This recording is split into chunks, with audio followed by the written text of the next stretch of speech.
Bueno, les doy la bienvenida a la clase número 2 de la materia de tecnología de los materiales. Buenos días a todos. Vamos a comenzar con este tema.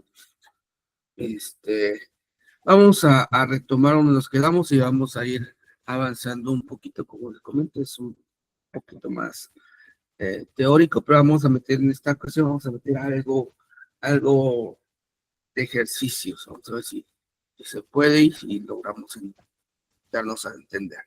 Bueno, en los videos que les dejé en la semana, por ahí les comentaba de los diferentes tipos de propiedades de los materiales, como las propiedades mecánicas, las propiedades físicas, las propiedades químicas y las propiedades tecnológicas. Por aquí nada más para recapitular y que quede en el video. Las propiedades mecánicas son aquellas propiedades inherentes a un material relacionadas con la reacción del mismo en el momento en que se le aplica la fuerza. O sea, son las propiedades, ahora sí, las características propias del material al momento de hacerle algo. En este caso, si una pieza y yo le aplico una presión en algún punto, por propiedad puede ser que se pande más rápido que otra. Por ejemplo, la madera o el plástico van a tener un módulo de elasticidad diferente, van a ser algunos más flexibles que otros y esa es una propiedad mecánica. La resistencia también puede ser una propiedad mecánica, o sea, son propias del material, o sea, son inherentes a un material. Y se describe la forma en la que el material soporta las fuerzas aplicadas, incluyendo lo que es la tracción, lo que es la compresión, lo que es la flexión, lo que es la torsión, la cizalladura, perdón, el impacto y cómo reacciona cada material dependiendo de a qué temperatura lo estás manejando. Va a haber algunos materiales que van a ser más duros dependiendo de la temperatura o algunos que van a ser más flexibles.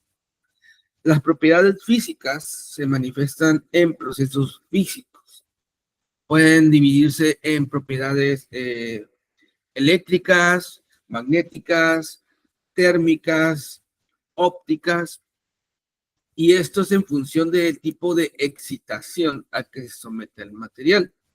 Y describen las características como el color, índice de refracción, densidad, conductividad térmica o eléctrica, capacidad calorífica, peso específico, punto de función, cuánta carga puede obtener, etc. Es una propiedad física de los materiales. La propiedad química se manifiestan durante una reacción química que afectan las propiedades de los materiales. Por ejemplo, con el comportamiento de algunos metales con la corrosión o la estabilidad ambiental o la durabilidad de los polímeros a temperatura ambiente o a temperaturas más altas. ¿Ok? Porque ya hay una descomposición desde la parte química. ¿Ok? Y las propiedades tecnológicas son un conjunto de propiedades relacionadas con el comportamiento de los materiales durante los procesos de conformado, durante su fabricación. Entre ellas estarían la ductibilidad, la maleabilidad, la colabilidad, la soldabilidad, la maquinabilidad, la forjabilidad o la dureza. Esto quiere decir que en el proceso de fabricación nosotros le podemos agregar o disminuir elementos para que sea como nosotros lo necesitamos, que sea maleable, que sea dúctil, que se pueda forjar con más dureza que otros materiales, ¿no? Y bueno, ahí depende de cada de los requerimientos. Y si algunas propiedades tecnológicas son también propiedades mecánicas y otras pueden ser propiedades físicas. Y bueno, les comentaba sobre la tensión y la deformación de un material, que la tensión y la deformación es básicamente la presión, ¿ok? Que es la deformación va a ser igual a la fuerza sobre área. Esto prácticamente en física lo vimos como presión, ¿no?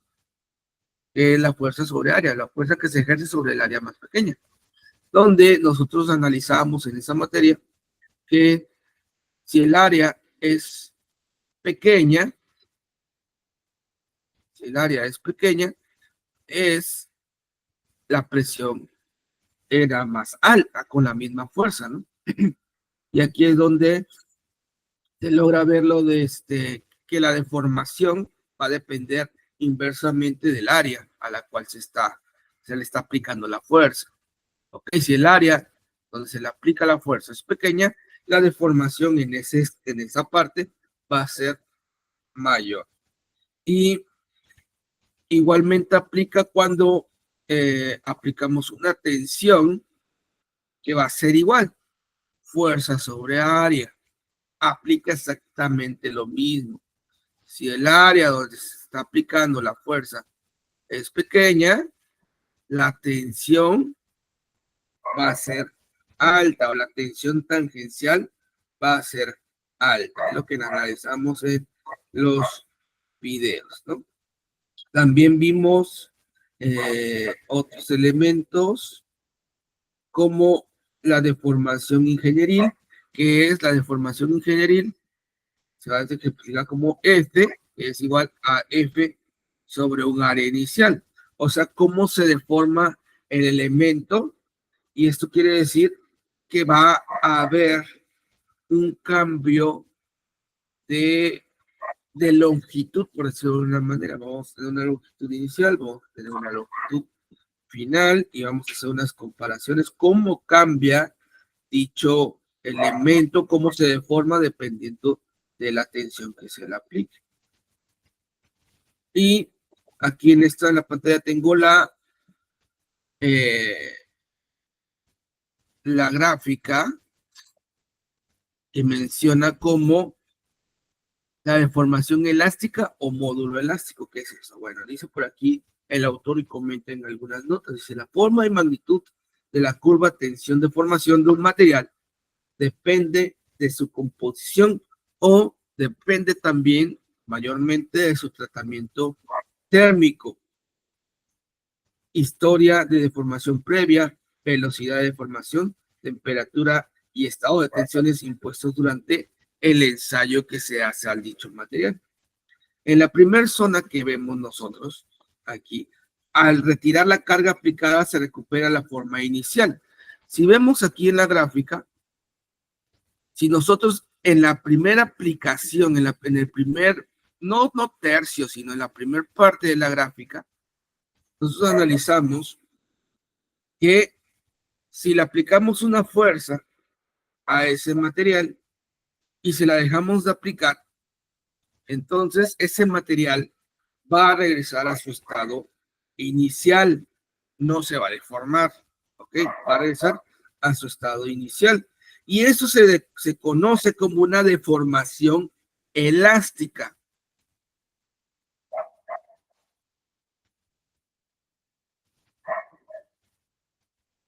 Es donde el material vuelve a ser el mismo como inicialmente estaba, ¿ok? No sufrió cambios, aunque se le aplica una fuerza. En la segunda parte, ¿ok?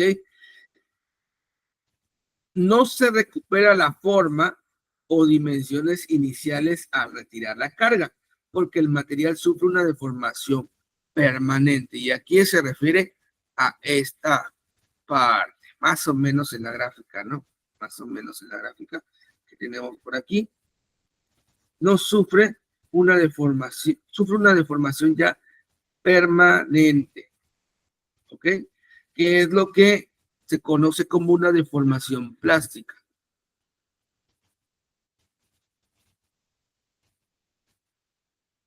Ya va a cambiar de forma el elemento, ¿ok?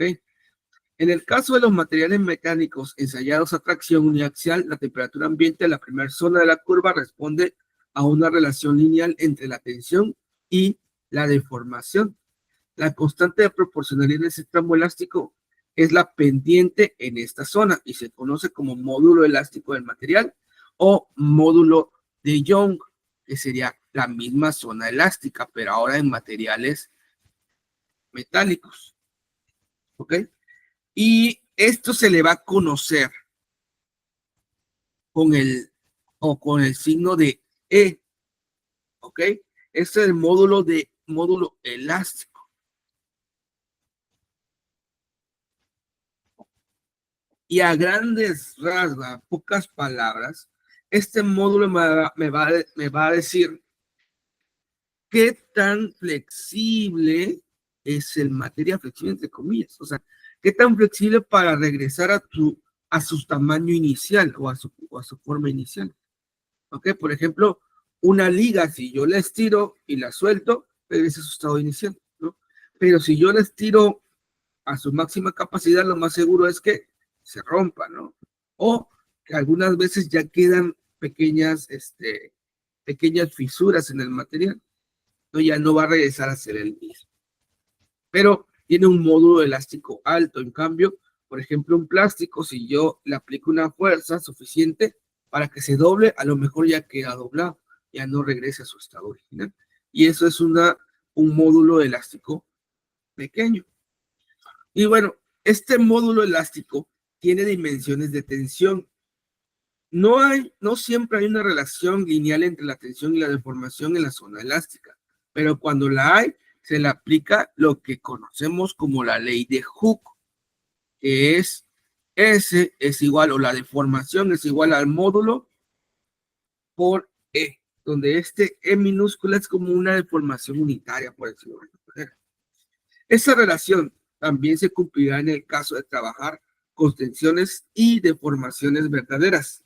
Y aunque teóricamente la constante de proporcionalidad no sería exactamente la misma, en la práctica los valores del módulo elástico que se obtienen trabajando con las dos curvas son casi idénticos. ¿Ok?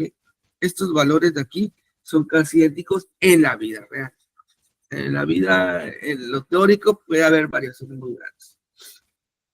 El módulo elástico es una medida de rigidez del material y tiene la gran importancia con el parámetro de diseño. Cuando ustedes entren a la materia de diseño, que tienen creo que 2 o 3 materias de diseño, se van a encontrar con ese módulo elástico, con ese dependiendo del material, ya que eso está relacionado con la resistencia que opone el material a ser deformado elásticamente. En principio, su valor viene determinado por las fuerzas de enlace entre los átomos del material ya de forma más microscópica. Estas fuerzas que habrán que vencer para producir una deformación elástica.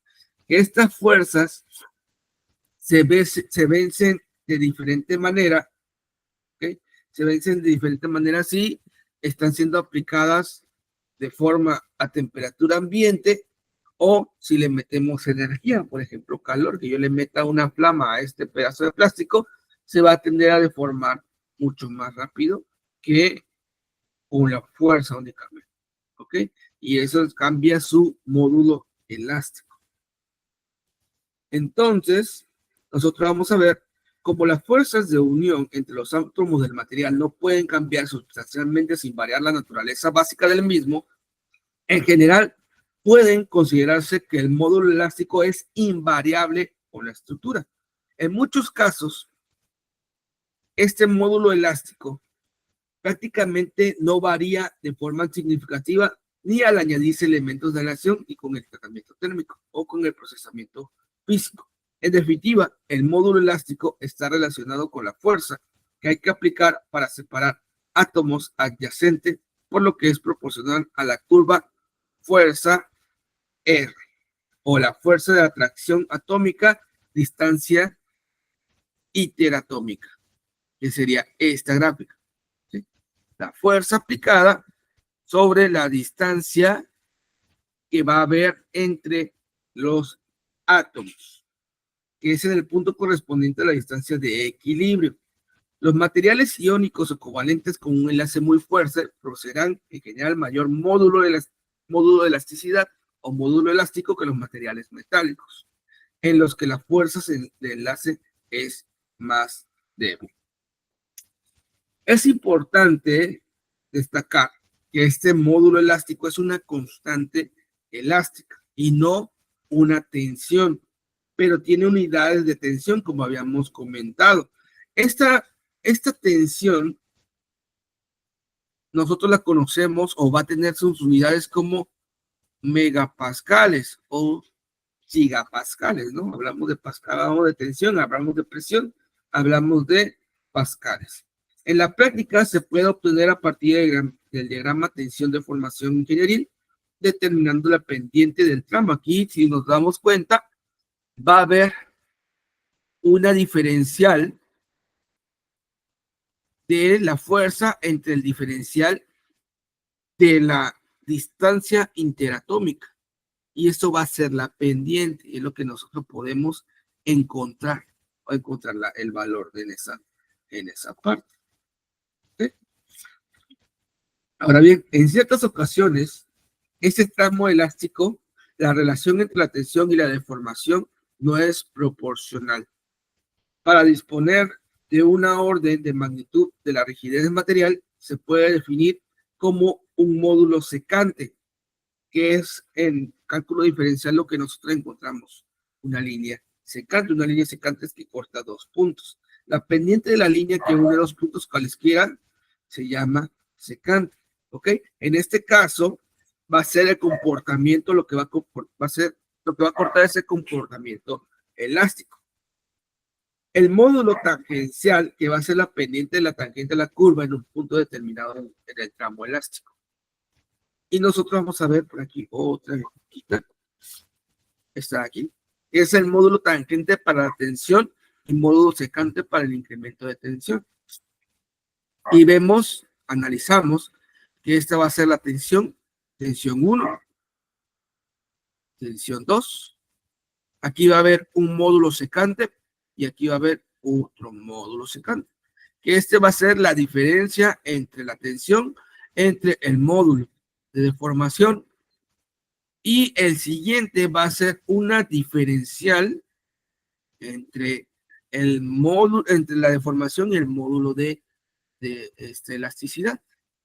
Y nos damos cuenta, esta recta secante es una línea recta, mientras que esta diferencial ya va siendo un poco más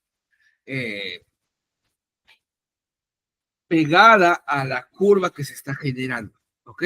Ese módulo secante de ahí.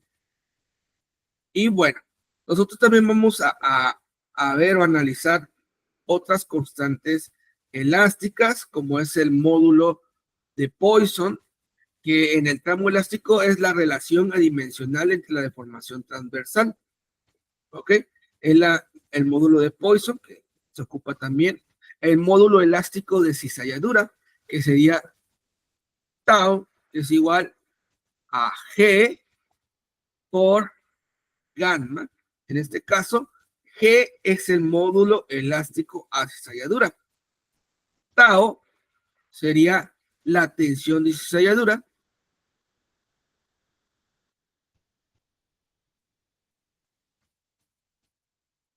Y en este caso, esta gamma, creo que es gamma, sería la deformación de cizalladura.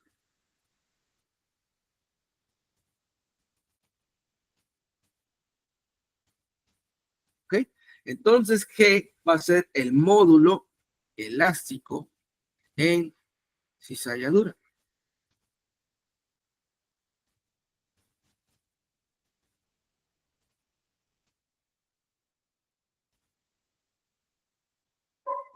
¿Vale? Para pequeñas deformaciones, nosotros vamos a tener una relación que va a ser que el módulo elástico va a ser igual a 2 veces el módulo elástico de cizalladura, 1 más P. ¿Ok?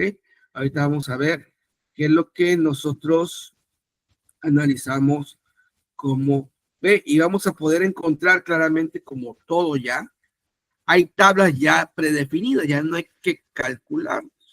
Ya podemos encontrar ese tipo de tablas o las constantes elásticas para distintos materiales. Por ejemplo, el aluminio, su constante elástica es la 69 gigapascales. El módulo elástico de a cizalladura va a ser de 26 y su relación, en este caso, va a ser P, 0.33. ¿Ok? Su relación en este caso. El latón va a ser 101, va a tener mayor módulo de elasticidad. Acuérdense que es rigidez, ¿ok? Mientras más grande sea se supone que es más rígido el material, ¿ok? Entre más grande es más rígido el material. Por lo tanto, el aluminio, en comparación con el latón, el aluminio es menos rígido. El cobre es más rígido que el latón y el aluminio. El magnesio es más flexible. El níquel es mucho más rígido que el cobre. El titanio, el acero tiene el mismo factor que el níquel. Y el wolframio es el material en esa tabla más rígido que los demás. Si nos damos cuenta, lo que cambia es el módulo elasticidad a cizalladura o al corte, por decirlo de alguna manera. Vemos que aunque estos dos elementos tienen el mismo módulo de elasticidad, se comportan diferente al momento de cortarlos. ¿Ok? Tienen un módulo mayor del acero que el níquel. Se puede cortar más fácilmente el níquel que el acero. Claramente. Esta es su relación que hay entre uno y otro. ¿Okay? En esta tabla. Podemos encontrar más elementos, ¿no? Por aquí, el vidrio no tiene módulo de selladura. ¿Ok? Tiene módulo elástico. Tiene el alumina 320, el nylon 2.8, el PVC 3.5, la resina fenólica 6.5, que son elementos derivados del plástico, por decirlo de una manera, polímeros, y elementos compuestos con epoxi 250. Estos de aquí no tienen módulo de elástico a cizalladura. Módulo elástico a cizalladura. ¿Okay? Y vamos a ver lo que es el límite elástico. Cuando una probeta, cuando algo de vidrio o algún elemento se deforma hasta alcanzar el régimen plástico, cuando se alcanza el régimen plástico, por ejemplo, un vidrio está completamente rígido, pero si tú le metes temperatura para moldearlo, se vuelve como la parte donde está agarrando, donde estamos aplicando calor, se vuelve cada vez más flexible hasta compararse con un tipo plástico. Y ese es el régimen plástico. ¿Okay? Este régimen es donde nosotros vamos a poder moldearlo y vamos a poder aplicar nosotros un elemento para, como les digo, moldearlo. ¿Ok? Y nosotros vamos a ver en este caso esta gráfica de aquí, esta figura, que es el recuperación elástica y deformación permanente en probetas deformadas plásticamente. En este ensayo, ¿no? En un ensayo. Que este límite elástico se va a conocer como RP. ¿Ok? Y es aquella tensión ingenieril para la cual comienza a producirse deformación plástica en el material y se indica en megapascales esta deformación. ¿Okay? El límite elástico marca la frontera entre la zona del comportamiento elástico y el resto de la curva tensión de formación. ¿Ok? Que sería este. El límite, ¿cuál sería? De formación permanente sería hasta este punto. Y aquí vemos que es un RP al 0.2%. Determinación gráfica del límite elástico convencional al 0.2%. En todo esto, la deformación va a ser permanente, con una tensión constante, un cambio constante prácticamente. Pero ya en esta zona va a haber un límite elástico, donde ya la pieza ya no va a regresar a ser la misma, ¿ok? Ya no va a regresar a ser la misma después de cierto tramo de la gráfica. Vamos a ver por aquí. Y bueno, aquí tenemos nosotros esta gráfica, que es la del endurecimiento por deformación plástica.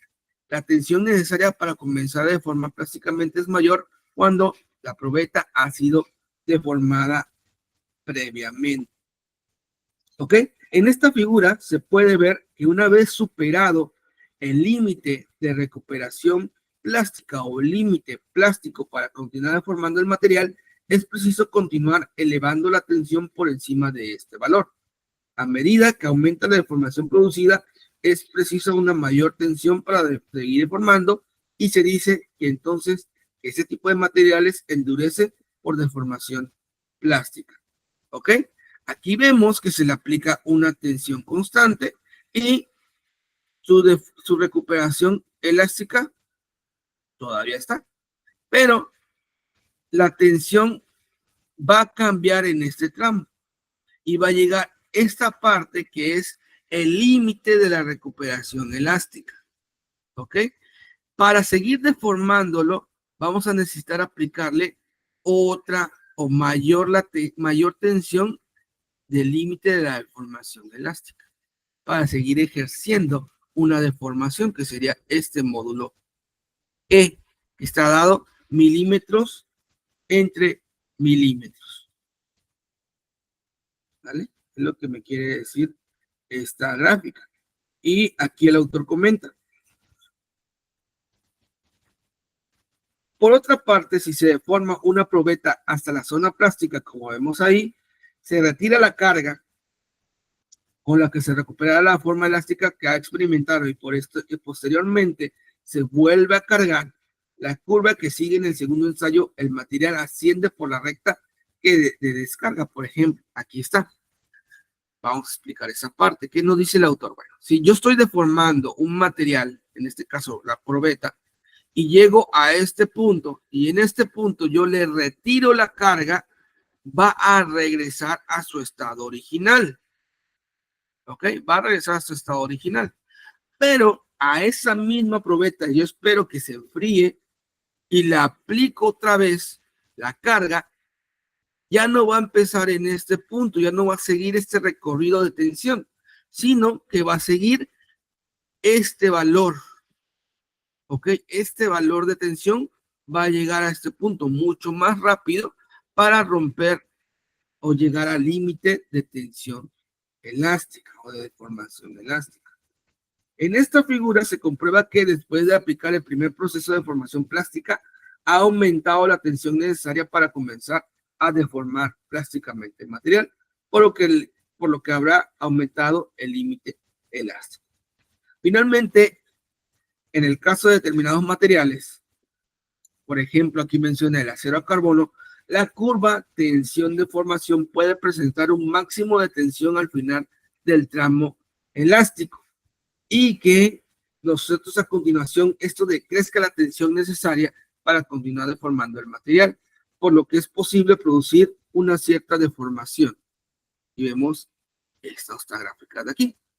Esta gráfica ya es de otro material, ya no la probeta que estamos analizando, sino ya es, por ejemplo, el acero al carbón. Nosotros vamos a cargar dicho material con una fuerza, ¿ok? Vamos a cargarlo y va a llegar a un límite de excedencia. Aquí el material no se ha deformado, ¿ok? O su deformación es mínima, si nos damos cuenta. Va a llegar a algo que se va a llamar límite inferior de excedencia, límite superior, límite inferior. Y va a empezar a generar algunos cambios en el material. Y luego la deformación se va a ir generando con un ritmo diferente, ¿ok? Un ritmo diferente de presión. Y va a llegar a deformarse, ¿ok? Va a llegar a un límite mayor de presión y luego va a necesitar menos presión para generar deformación. Y así va a ir decayendo, ¿vale? La existencia de este tramo en el que se conoce, en el que se puede obtener cierta deformación permanente a tensión prácticamente constante, se le conoce como cedencia. La tensión máxima inicial en el límite superior de cedencia, el valor de la tensión durante la cedencia se conoce como límite inferior de la cedencia. En estos casos no es posible definir un límite elástico convencional. La deformación que se produce durante esto dentro de una zona o banda relativamente pequeña de la probeta, de manera que el alargamiento continúa a lo largo de la probeta y se produce por la propagación de la banda deformada. Bueno, prácticamente te dice que la cedencia se va a generar aquí con menor ritmo, aplicándole cada vez mayor presión. Va a llegar a un límite superior donde esa cedencia va a empezar a generar algún cambio en el material y va a caer en esta zona, a un límite inferior de cedencia, donde va a empezar a verse el cambio aún más en esa zona. Y aplicándole mayor presión después de esta zona límite inferior de cedencia, va a generar ya un cambio mayor en el material y se va a volver cada vez más plástico o dúctil, ¿ok? Con una presión o con una relación presión-cedencia o presión de formación cada vez más pequeña, ¿ok? Va a llegar a un límite superior de presión, que sería este, y a partir de ahí, con menos presión, yo voy a obtener mayor cambio en el material, es lo que me está diciendo. Y bueno, aquí está otro tipo de cosas que vamos a ver o elementos que vamos a ver en los materiales, que es la resistencia a tracción, ya no la deformación, sino la resistencia a tracción, que va a ser REN. ¿Okay? Este REN es Ultimate Tensile Strength y es la máxima tensión ingenieril que el material es capaz de soportar durante el ensayo de tracción y se obtiene dividiendo la carga máxima registrada durante el ensayo, o sea, la fuerza máxima, por la sección transversal inicial de la probeta, o SO. Este va a ser F máximo.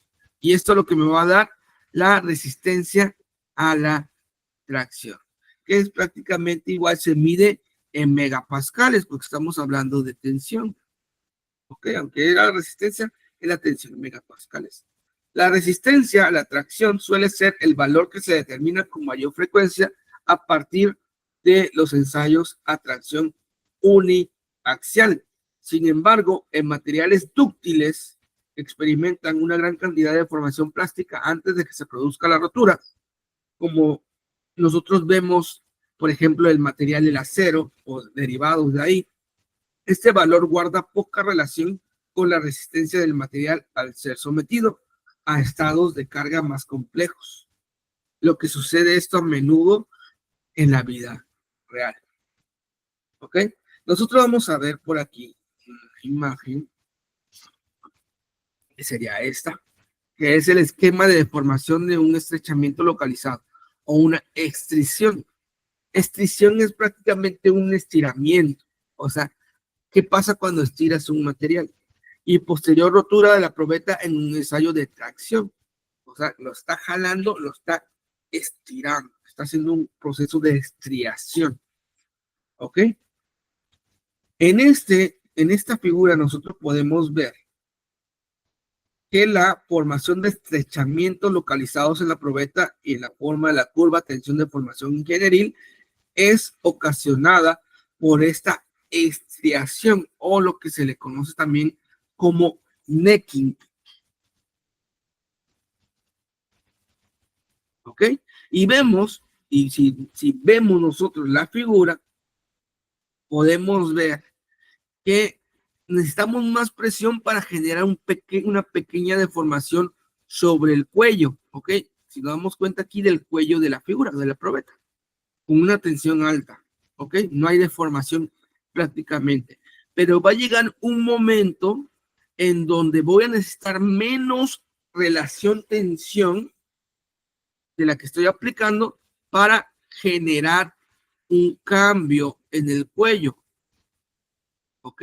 Y va a llegar un punto que va a ser la deformación, ¿ok? Va a ser la deformación o la resistencia a la tracción, que va a ser un punto máximo donde va a estar resistiendo el material, ¿ok? Porque se le está aplicando cada vez más tensión, entonces el material está resistiendo a ese cambio, pero sí se va a estirar, ¿ok? Se va a deformar. Después de cruzar este límite o llegar a este límite de deformación por tracción o resistencia a la tracción, voy a necesitar menos tensión para generar un cambio mayor. Miren el cambio que hay aquí ya. Y va a llegar un momento que con menos tensión, ya la deformación va a ser va a ser insostenible y va a generar una rotura. Va de nuevo. Está el material, está resistiendo a la tracción que está generando la fuerza. Mayor fuerza, mayor tracción va a haber y va a llegar un punto que va a ser un límite, ¿okay? Que va a ser un límite de resistencia a la tracción. Sí va a haber deformación, pero después de ese límite la deformación va a ser mayor y voy a necesitar menos fuerza. Ya se va a ir deformando cada vez más, con menos fuerza, hasta llegar el momento en que se va a romper dicho material. ¿Ok? Y estos son las vistas clásicas de cuando algo se estira. Quedan de esa manera. Queda el cuerpo con cada vez menos ancho y va a terminar con bordes. ¿Ok? Va a haber también por aquí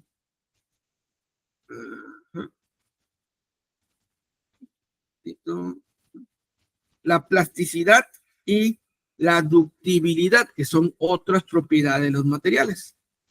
La plasticidad, plasticity, puede definirse como la capacidad general de un material para ser deformado, capacidad del material para ser deformado plásticamente sin romperse.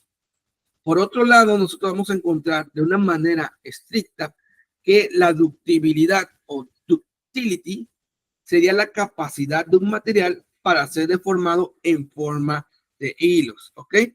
Entonces podemos describir por aquí que la plasticidad es la capacidad para el material para ser deformado plásticamente.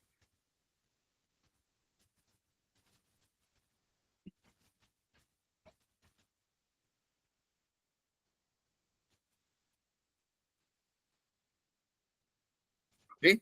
Y la ductibilidad es la capacidad del material para ser deformado, pero en forma de hilos. El cobre, ¿no? Así que viene una idea básica. El cobre es dúctil. ¿Por qué? Porque se puede generar o se puede malear en forma de hilos para hacer los cables.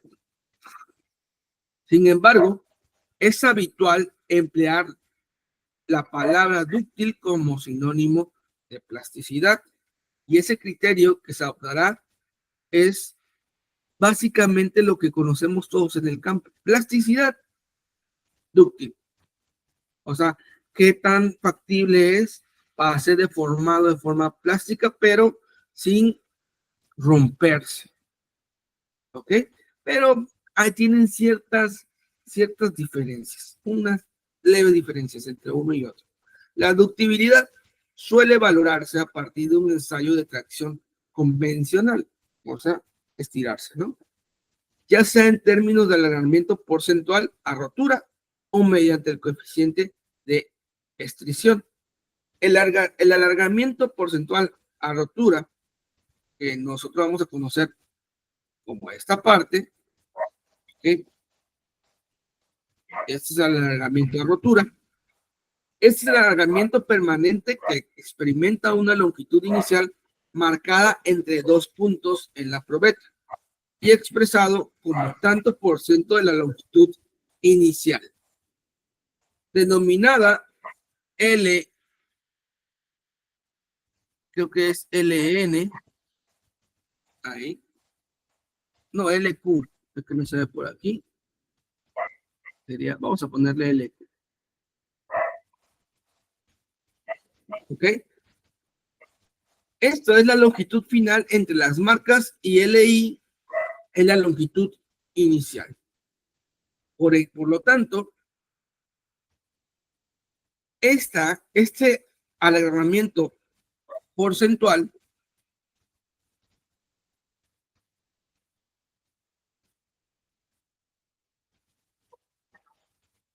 va a estar dado, primeramente va a ser sus unidades por ciento, va a ser LQ, perdón, menos LI sobre LQ, ¿ok? Es un porcentaje. ¿Cuánto por ciento? Si LQ es el final menos la inicial entre el final y ya me da el porcentaje que va a variar. El resultado depende de la longitud inicial entre puntos seleccionados. Como consecuencia, en las medidas de alargamiento porcentual deberá indicarse entre paréntesis la longitud inicial entre puntos empleados para el cálculo. Lo habitual es tomar como longitud inicial entre puntos un valor que depende de la sección transversal de la probeta. O sea, yo voy a tener que esta longitud inicial va a ser igual a 5.65 raíz de la sección transversal. Ok, esta ya es una fórmula establecida para ese tipo de elementos. El coeficiente de extinción, que sería Z,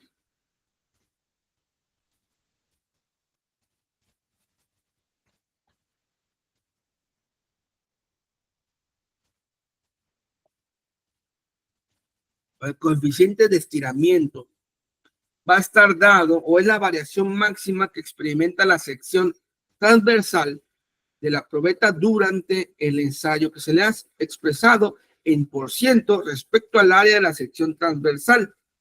Y vemos que esta es la longitud, este es el alargamiento, entonces el coeficiente de estiramiento, de fricción, va a estar dado por este cambio de la sección transversal o del área de la sección transversal.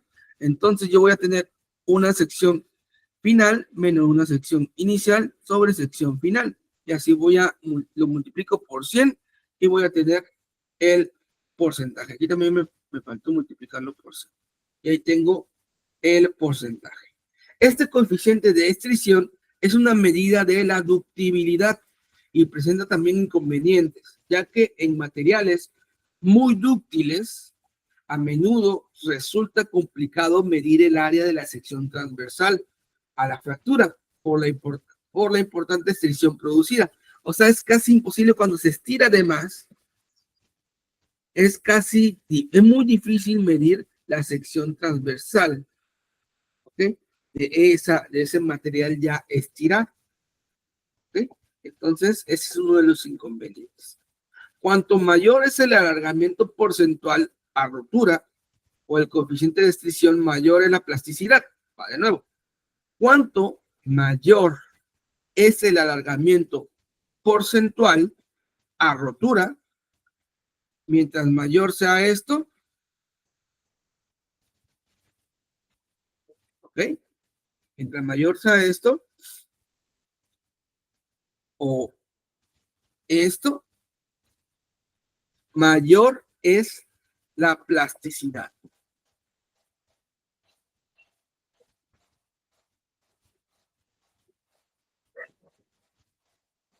¿Ok? Mientras esos dos elementos sean altos, la plasticidad del material va a ser alta. El concepto opuesto a la ductibilidad o plasticidad es lo que conocemos como la fragilidad. ¿Qué tan frágil es un material?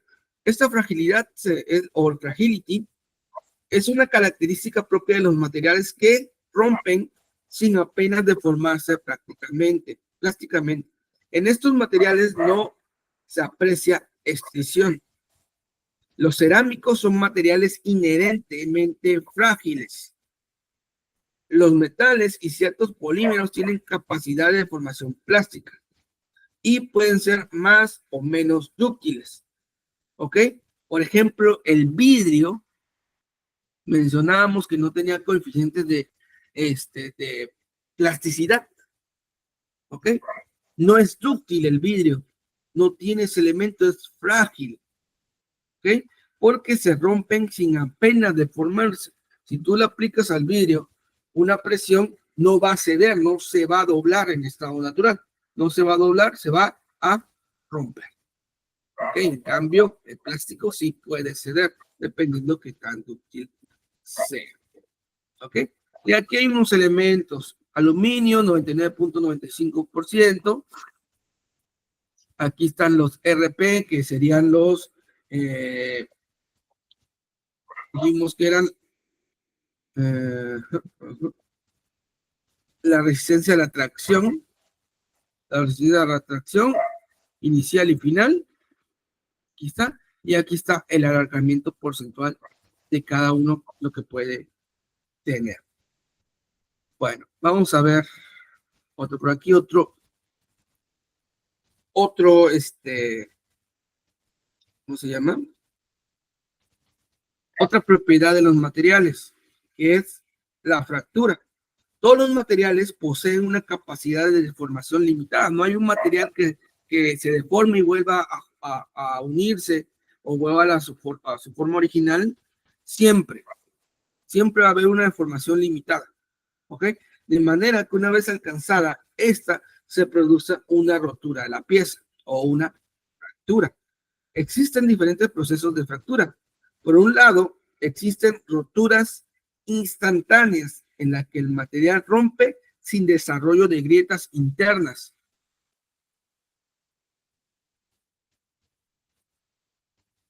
¿Ok? No produce grietas internas. Se rompe únicamente. ¿Ok? No se propagan estas roturas y producen una rotura final. En estos casos, la rotura tiene lugar para superarse la resistencia de tracción del material y puede producirse después de que la pieza haya experimentado cierta deformación plástica o si que tenga un lugar una deformación plástica. Por otro lado, vamos a tener lo que va a ser una rotura progresiva, que primero se produce la formación de grietas en el material, que posteriormente se van a propagar y luego finalmente va a producir la rotura. En la instantánea no hay grietas que se propaguen, entonces solamente se rompe. Es un material o un comportamiento frágil. ¿Okay? En la progresiva va a haber grietas, esas grietas se van a ir extendiendo, se va a ir propagando y va a haber una rotura. ¿Vale? Son 10:56. Vamos a descansar tantito, unos 5 minutitos, y ahorita regresamos con este tema. ¿Sale? Regreso.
Bueno, regresamos por aquí. Vamos a hablar ahora de los tipos de ruptura que va a haber, ¿ok?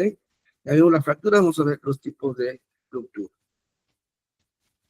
Se dice que un material presenta una ruptura dúctil cuando experimenta gran cantidad de deformación plástica con absorción de energía antes de romperse y puede asociarse a la aparición de una zona de estrición o deformación localizada.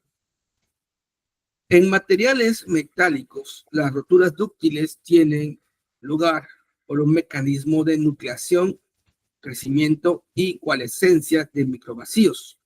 Aquí están, por ejemplo, aquí tenemos la figura. Dice, el inciso A, la figura A, es una partícula poco deformable en el interior de un material o de una matriz dúctil. Inciso B, la nucleación de microvacíos en la entrecara de la partícula matriz. O sea, se está creando, en estos huecos se está creando un espacio. ¿Ok? Prácticamente. Crecimiento de los microvacíos. O sea, estos vacíos que desaparecieron están creciendo cada vez más. Y coalescencia de microvacíos. O sea, se están fusionando los vacíos entre sí. La pared que lo está dividiendo ya no existe y se están fusionando, a la que conduce a una ruptura final. ¿Ok? Está perdiendo material.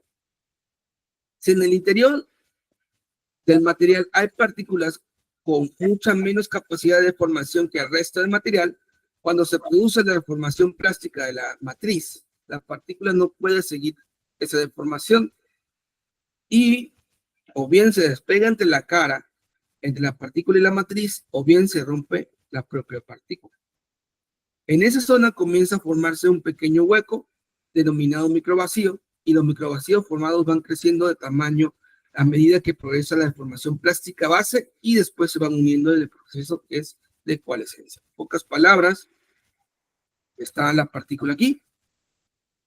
Al momento que se está aplicando algún esfuerzo, se crea una parte que no estaba, esa parte va creciendo con los esfuerzos y luego va creciendo y se van uniendo y es donde se va generando la rotura.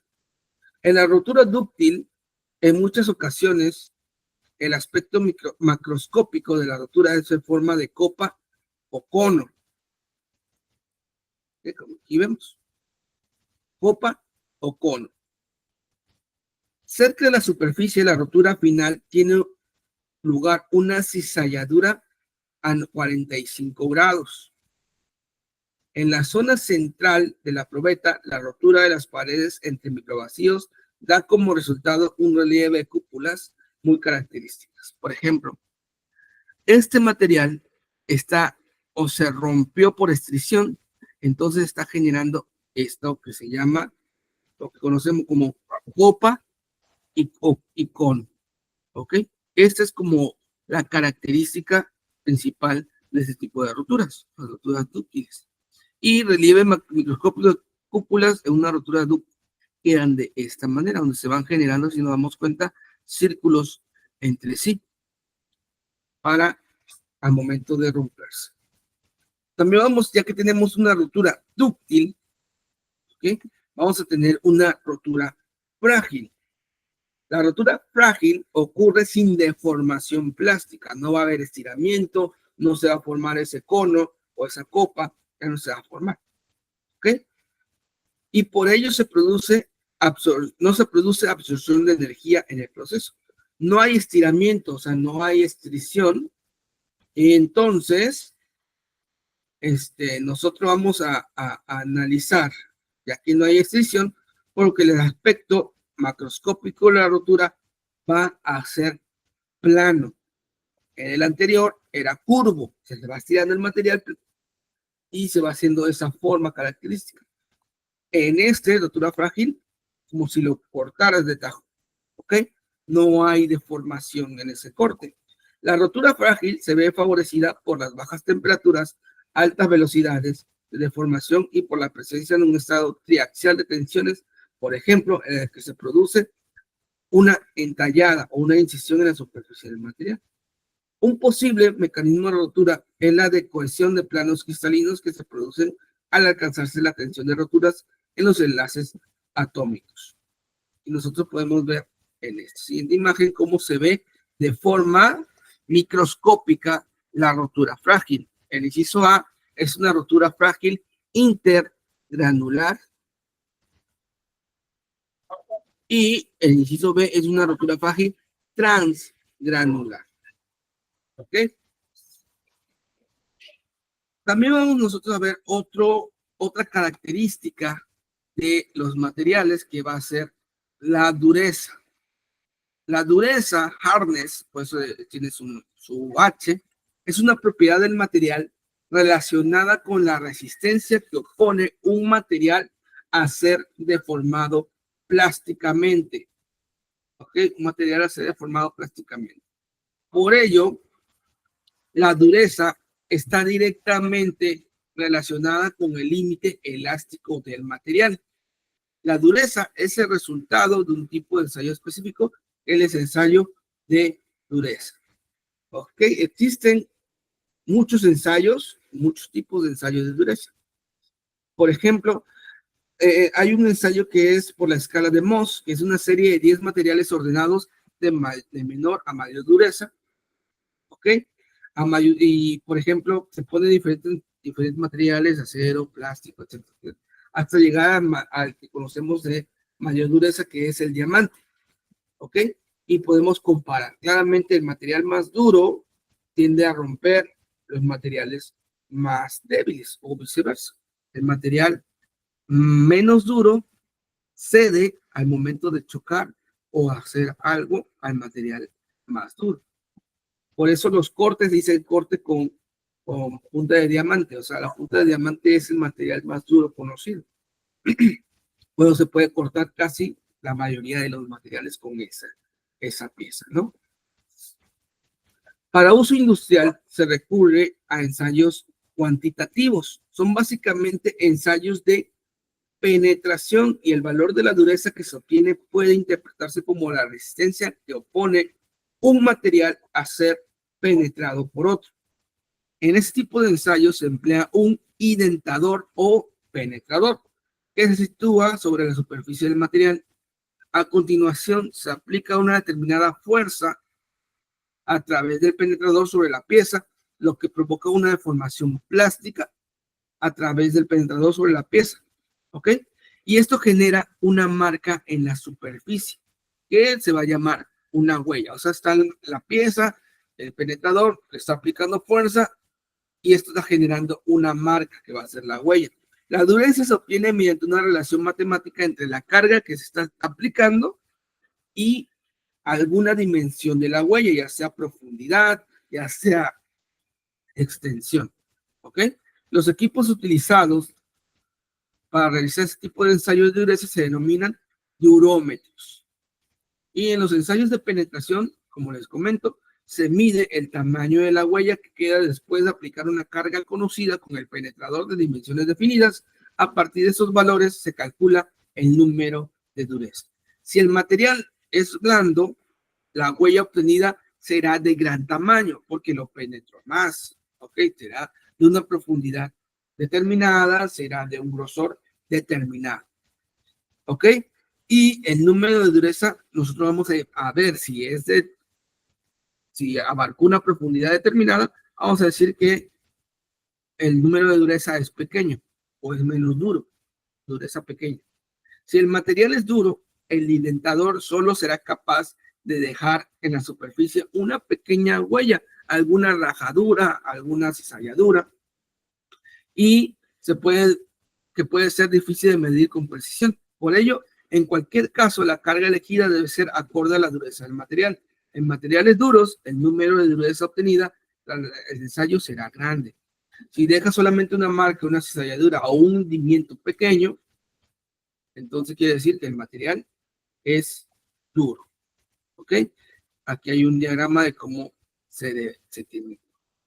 cómo se hace. ¿Ok? Indentador o penetrador, se aplica una fuerza o una carga sobre la superficie y esta es la huella que genera. Y a partir de esa huella, entonces, se puede decir que el material es duro o no es tan duro. ¿Cuáles son estas escalas de dureza? Bueno, existen tipos o diferentes tipos de ensayos y escalas de dureza en función de la carga aplicada del penetrador. Ahora bien, estos tipos de ensayo va a ser el primero que menciona aquí el autor, es el método Brinell. Y hay otro que es el ensayo Biker o Vickers y hay otro que es el ensayo Rodwell. ¿Okay? El método Brinell dice se emplea un penetrador de forma esférica. Es una esfera lo que va a ser la huella, por decirlo de una manera, de metal duro, un sintetizador de algún carburo metálico, principalmente wolframio. Ya vemos que el wolframio tiene una dureza muy alta, de diámetro conocido, un diámetro D conocido, y se mide el diámetro de la huella que está dejando, ¿ok? Nosotros vamos a generar aquí, voy a subir el título. Nosotros tenemos el diámetro conocido del, del penetrador. Vamos a ponerle el diámetro. Y conocemos el diámetro de la huella. ¿Sale? Que está dejando a la superficie. También conocemos nosotros la fuerza aplicada. ¿Ok? O la carga aplicada. La dureza Brinell, que va a ser HPW, es proporcional a la relación obtenida dividiendo la carga del ensayo entre el área de la superficie de la curva de la huella. La huella se supone que es un casquete o una forma inicial esférica correspondiente a la esfera del mismo diámetro del penetrador. El diámetro del casquete es el que se mide en la superficie de la probeta.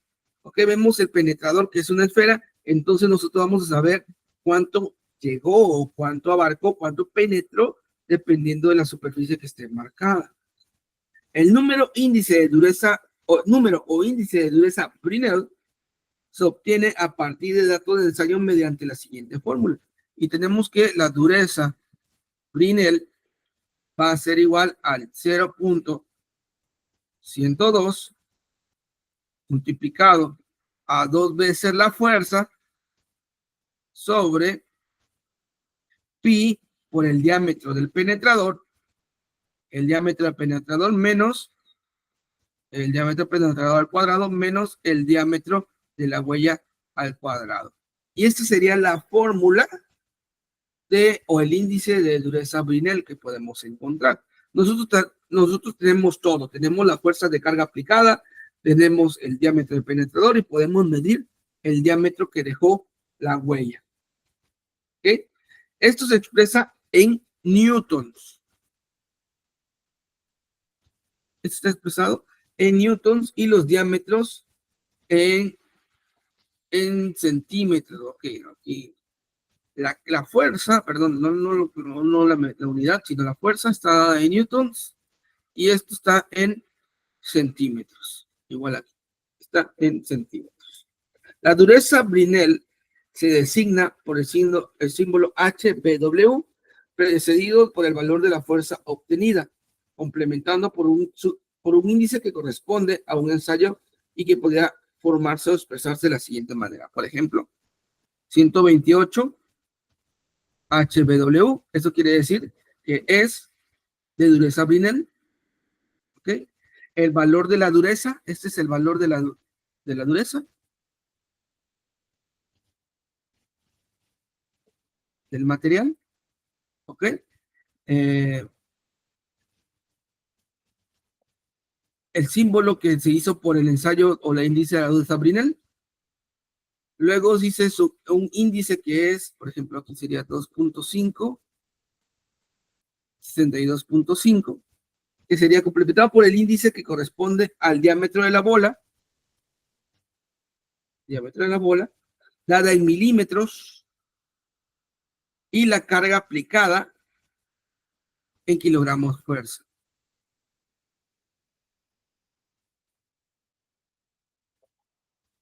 ¿Ok? Eso sería cómo se vería un ensayo del índice de carga de Brinell o por el método Brinell. ¿Okay? El método es muy útil, pues la escala cubre una amplia gama de dureza de materiales y en ocasiones se puede obtener una correlación prácticamente lineal con la resistencia del material.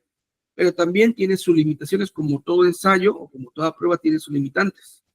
Solo se considera válido el ensayo cuando la relación entre el diámetro de la huella y el diámetro de la bola, o sea, D sobre D, esté comprendido entre 0.24 y 0.6.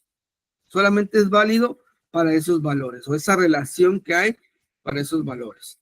Por ello debe elegirse la denominada relación carga-diámetro, que sería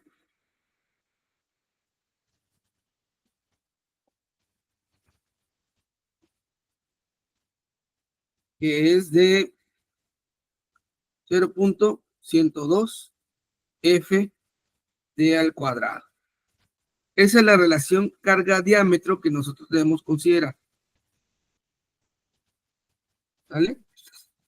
Según la dureza del material para cumplir con la condición de diámetros. ¿Okay? Para que cumpla esto y sea válido nuestro método Brinell, debemos considerar esa relación carga-diámetro utilizando esa fórmula, 0.102 F sobre D al cuadrado.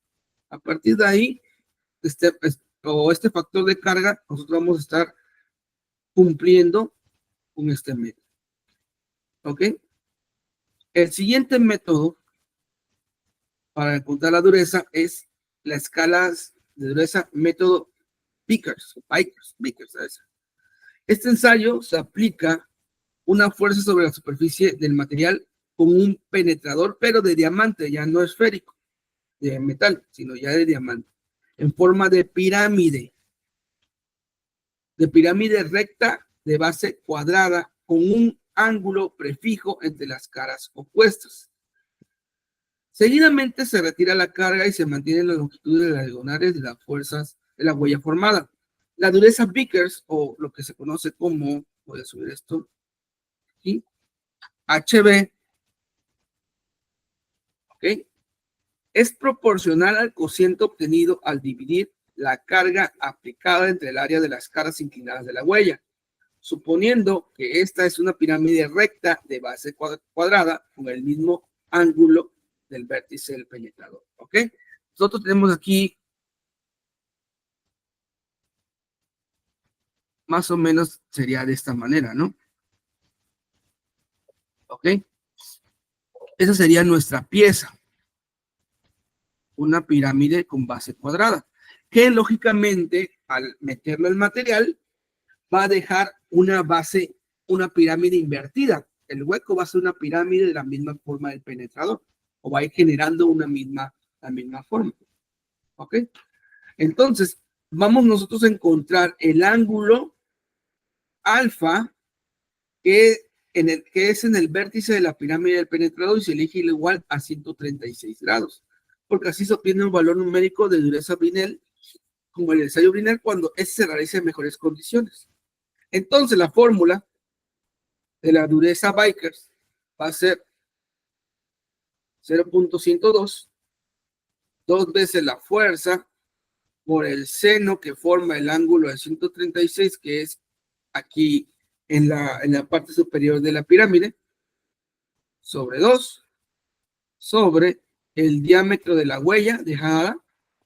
Todo esto se reduce a 0.11891, la fuerza por el diámetro de la huella dejada. Esto de aquí es la fórmula para medir qué tan duro es el material por el método Vickers, donde la fuerza está en newtons, la D es la media aritmética de las diagonales de la huella. Decía que el diámetro, pero no, estamos hablando de una pirámide. La D es la media de las diagonales. ¿Ok? La media de las diagonales de la huella. En este método. ¿Ok? Y se expresa en milímetros. ¿Vale? Tenemos eso.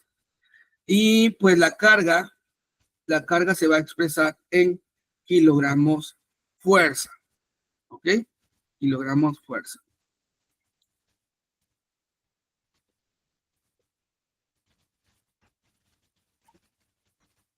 ¿Cómo se describe o cómo se menciona la estructura de lo que vamos a obtener?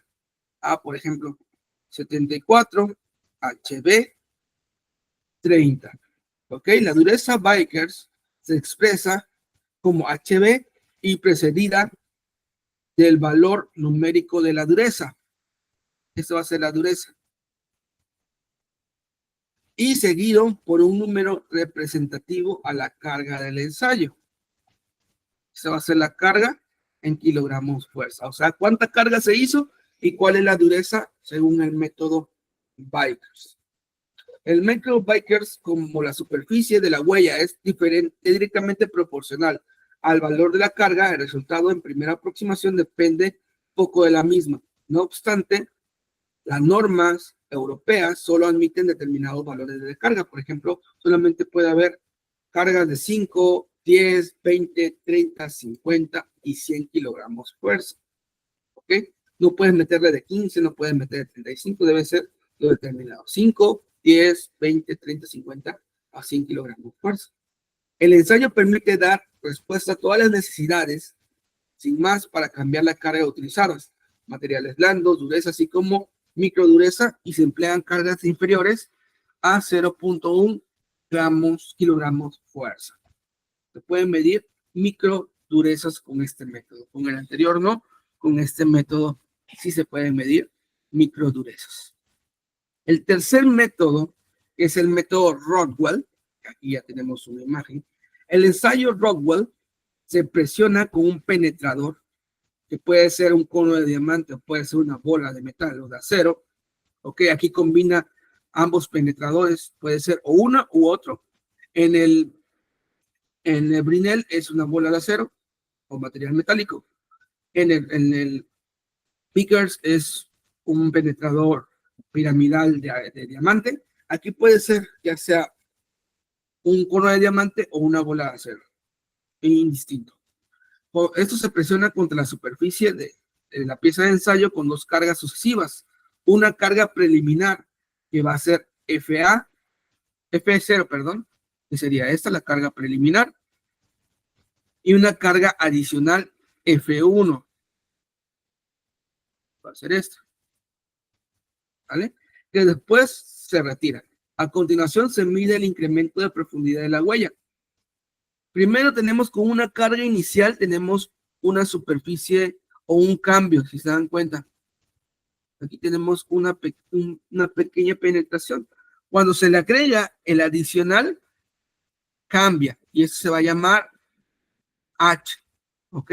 Ese cambio que hay desde cuando penetró por primera vez al cambio se va a llamar H, y cuando se le quita esta fuerza adicional, ¿ok?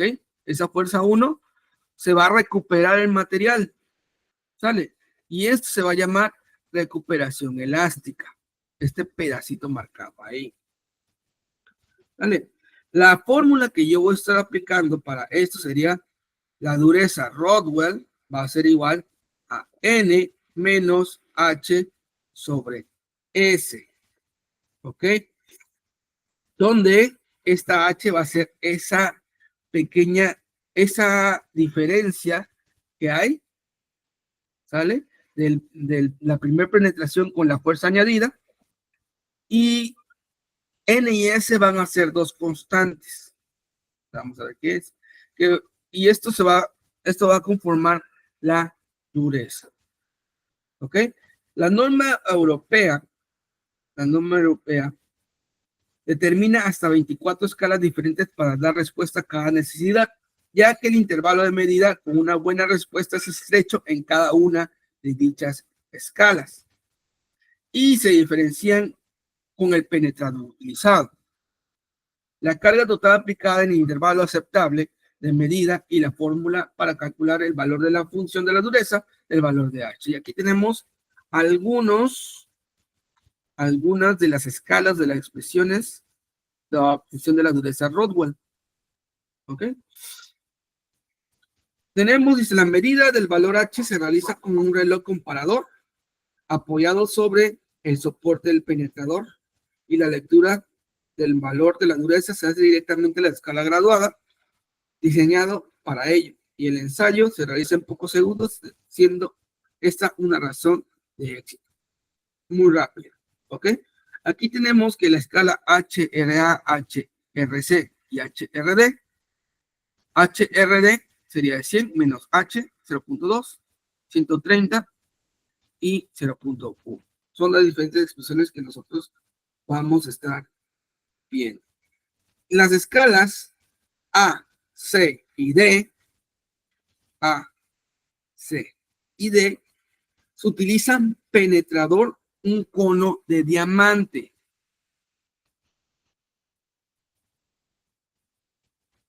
¿Ok? El resultado se indica con el símbolo HR precedido por el valor de la dureza y complementado por la letra correspondiente a la escala utilizada. La escala Rodwell C es en la práctica la más empleada junto con la Rodwell P. En ella se aplica una carga preliminar de 10 kilogramos fuerza. Aquí se aplica 10 kilogramos fuerza. ¿Ok? Y una carga adicional de 140 kilogramos fuerza. F0 va a ser 10, F1 va a ser 140 para la C y para la B. ¿Ok? El resultado se expresa como 42, por ejemplo, 42 HRC. O sea, la dureza Rodwell, y pone así 42 HRC,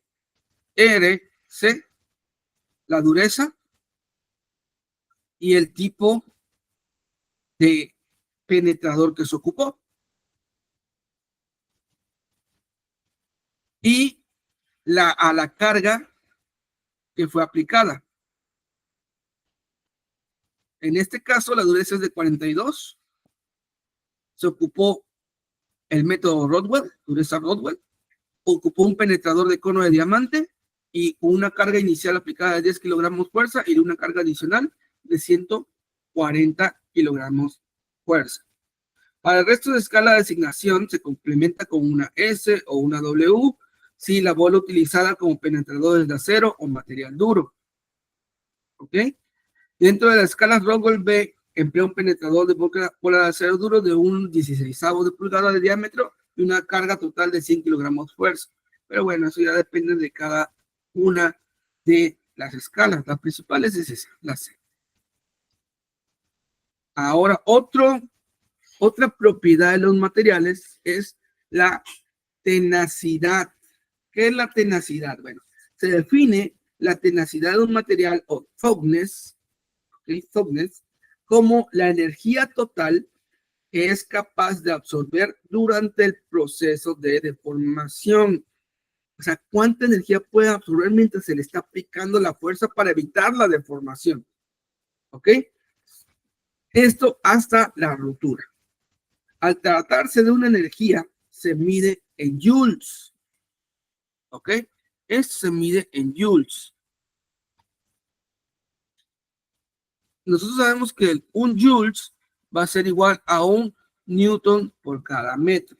Por otro lado, hay que tener en cuenta que la energía que se produce al aplicar tensión a un material se invierte fundamentalmente en deformarlo plásticamente, por lo que existirá una relación entre la tenacidad, la resistencia y la plasticidad. Pareciera que estábamos hablando de los mismos conceptos. Tenacidad, resistencia y plasticidad. Parece que estamos hablando de lo mismo, pero tienen unas diferencias muy sutiles, ¿ok? Unas diferencias muy sutiles. La tenacidad puede estimarse a partir de ensayos de tracción, como el área bajo la curva del ensayo, correspondiente a la zona de deformación plástica. Los materiales frágiles tienen baja o nula tenacidad.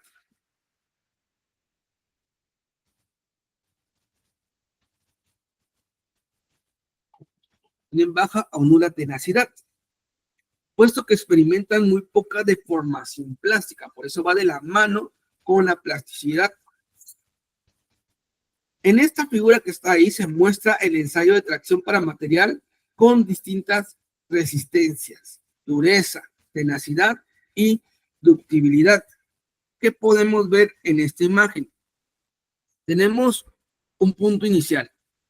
Se le aplica tensión cuando hay baja dureza, baja resistencia, alta ductibilidad y baja tenacidad. Se le tiene que aplicar poca fuerza, poca tensión para que empiece a haber una deformación y llegue a su punto de rotura. ¿Ok? Con poca tensión se va deformando cada vez más cuando hay baja dureza, baja resistividad, alta ductibilidad y baja tenacidad. El 2 es alta dureza, alta resistencia, alta ductibilidad y alta tenacidad, que todos están arriba. Entonces el material a muy alta tensión o alta tensión no se va a deformar, pero va a llegar un momento en que se va a volver flexible con una tensión y se va a ir deformando cada vez más hasta llegar a un punto de rotura. Lo que gana es que debe aplicar mayor tensión para generar ese punto de quiebre, por decirlo de una manera. Y cuando hay alta dureza, alta resistencia, baja ductibilidad y baja tenacidad, entonces no va a haber esa maleabilidad o esa plasticidad que tienen algunos materiales. No va a ceder, no va a ceder, no va a ceder y va a llegar un momento en que se va a romper. ¿Ok? No va a haber ese proceso de plasticidad de algunos materiales. ¿Vale? Es lo que me dice esta gráfica. Y bueno, ya que tenemos esto, nosotros podemos ver que se denomina resiliencia a la capacidad del material para obtener energía cuando es deformado elásticamente. Tenacidad, capacidad de absorción de energía durante el proceso de deformación. O sea, cuánto puede aguantar un material antes de volverse plástico, ¿no?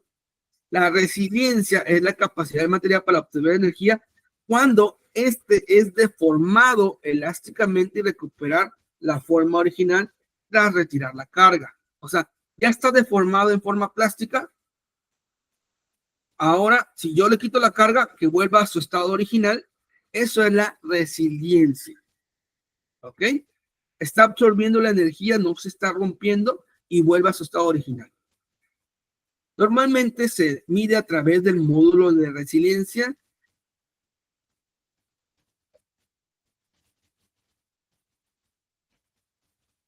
que es UR, módulo de resiliencia, que es la energía que absorbe el material por unidad de volumen durante la deformación elástica.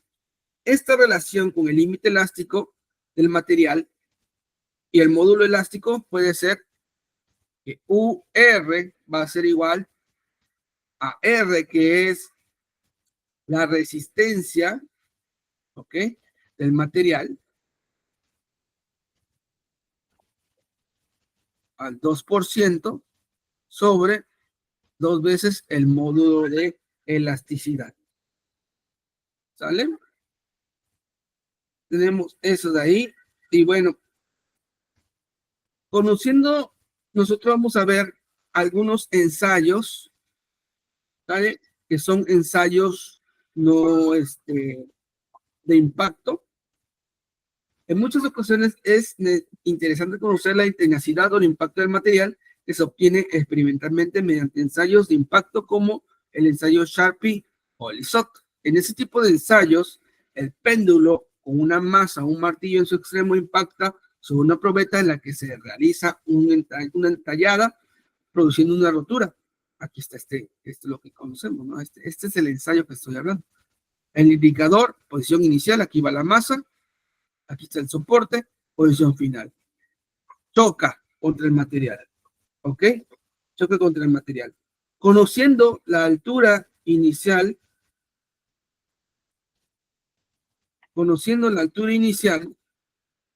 Desde que se deja la masa del péndulo, su masa y la altura final se alcanza tras romper la probeta y puede determinarse la energía absorbida por el material en el proceso de ruptura, como la diferencia entre la energía potencial inicial y la final del péndulo.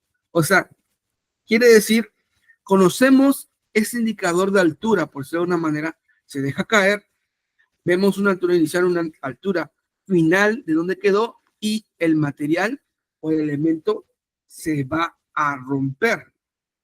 ¿Ok? Se va a romper o se va a doblar. Y esto se va a tener una altura 2.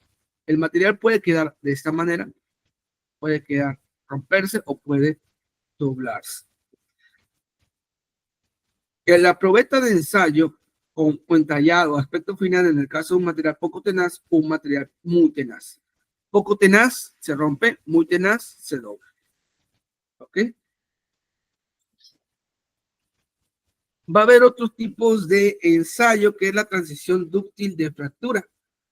Si se representa la tenacidad a impacto en función de la temperatura a la que se ha realizado el ensayo, algunos materiales fundamentales como metales con red cristalina cúbica centrada en el cuerpo y también polímeros termoplásticos muestran una drástica disminución de la energía absorbida que se produce en un intervalo de temperatura muy estrecho. Se dice que estos materiales poseen una temperatura de transición dúctil frágil. Por encima de la temperatura de transición, el material es dúctil. Sin embargo, a bajas temperaturas, el material es frágil, lo cual supone un riesgo de fallo catastrófico si se trabaja en servicio de temperaturas inferiores a la transición. Vemos que la concentración de tensión es un efecto extremo de un material. Aquí vemos la tensión local mayor que la tensión nominal aplicada. Vemos cómo se va cediendo, cómo van aplicándose esta tensión. ¿Ok? ¿Qué más podemos ver por aquí? Aquí tenemos otra imagen. Esta imagen es el modo de apertura de grietas cuando hay tracción y cuando hay deslizamiento y cuando hay desgarre. ¿Ok? Y bueno, aquí vemos la probeta del ensayo normalizada para ensayo de tenacidad de fractura. Solo si el espesor de la probeta es compacta es mayor que un cierto valor, la tenacidad de fractura obtenida en el ensayo será mínima. Tenemos que tener en cuenta que el material que se va a ocupar debe tener algunas dimensiones requeridas con diámetros establecidos, serían estos, ¿ok? Serían dimensiones establecidas para este tipo de ensayos. Los materiales también van a tener una capacidad o una propiedad física como es la densidad. Las propiedades físicas ya vimos que es lo inherente a los materiales al aplicarle algún elemento. Por ejemplo, su densidad y propiedades térmicas como la capacidad calorífica, la conductividad térmica y el coeficiente de hidratación. El conocimiento de esas propiedades es importante, puesto que puede influir en la realización y el resultado de posibles tratamientos térmicos que se realicen sobre un determinado material con el objeto de modificar su estructura. Y en definitiva, sus propiedades mecánicas con vistas a una determinada aplicación del servicio. La que hemos visto en las anteriores son propiedades mecánicas. Estas son propiedades físicas. La propiedad física, la inicial, sería la densidad, density, y se define como el coeficiente entre la masa de un material y el volumen que ocupa. Su unidad internacional es el kilogramo sobre metros cúbicos, aunque con frecuencia también se expresa en gramos sobre centímetros cúbicos, denominando la masa del cuerpo como M y B el volumen que ocupa y ρ como la densidad. Esta fórmula ya es conocida, ¿ok? Esta fórmula ya es conocida. Y aquí en esta tabla nosotros vamos a poder ver valores conocidos de densidades para distintos materiales metálicos, metales cerámicos, perdón, y polímeros. La densidad de un material es importante en ingeniería porque en muchas aplicaciones interesa que el material posea valores elevados de ciertas propiedades, pero referidas a su densidad. En estos casos, se habla de características específicas. Así, la resistencia específica sería el cociente entre la resistencia, atracción y la densidad. Por ejemplo, en caso de los metales, los denominados metales ligeros, como son el aluminio, el magnesio, el titanio, no poseen altas características mecánicas, si bien sus propiedades específicas sí pueden competir estructuralmente con los aceros. Y eso lo hace muy interesante en aplicaciones en las que la reducción de peso sea uno de los factores en tener en cuenta, por ejemplo, en la industria aeroespacial. Aquí vemos que el aluminio tiene una densidad de 2.700 kilogramos sobre metros cúbicos. El cobre es mucho más denso, más del doble, casi el triple. El hierro, el níquel tiene la misma densidad que el cobre. El titanio, 4.500. El aluminio, 3.800. El silicio, 2.300. El carbono, el diamante, 3.500. Es denso. El polietileno, menor que 900, o sea, no es denso el polietileno, por eso flota, mucho polietileno flota. El polipropileno, 900, el nylon, 1.100, las resinas fenólicas, 1.200. No son muy densas en comparación con algunos metales. Otra propiedad física que vamos a mencionar por aquí es la propiedad, la capacidad calorífica. Esta capacidad calorífica es el aumento de temperatura que experimenta un material cuando absorbe calor del ambiente que lo rodea dependiendo de su capacidad calorífica. C. Y esta está definida por la cantidad de calor necesaria para elevar su temperatura. O sea, ¿cuánto calor necesita para cambiar 1 grado centígrado o 1 grado Kelvin? Q es la cantidad de calor que produce un cambio de temperatura, o sea, una delta T.